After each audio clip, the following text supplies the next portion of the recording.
आज सकाळे ISC धनपल्ली PS से खबर पाइले जे सोनापल्ली अब्दुल गफरंकर घर पाखरे दुटा पिकअप गाड़ी अच्छी जो थे कि किसी गाई लोड होती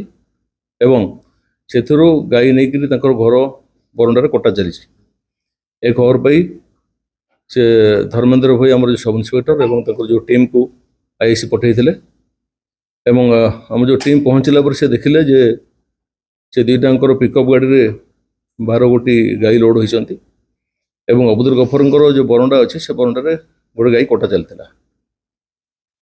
पुलिस को देखी टीम की देखी से माने पुलिस ऊपर को आक्रमण कर खसी जाए चेष्टा करते रिएनफोर्समेंट करी एप्रिहेंड करागला से 7 जन को धरा होते जो 12टी गाई थे जो दुटा पिकअप रे सीजर कराला सहित तार जो गाई जो सप्लाई करते अताबिरार बरगढ़ जिलार केस रे एप्रिहेंड कराई से जो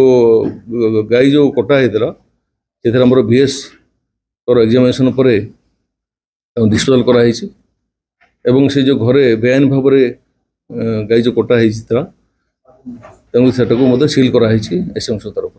आमर 9 जन गिरफ कराई से 9 जन भितर अच्छा 4 जन महिला अच्छा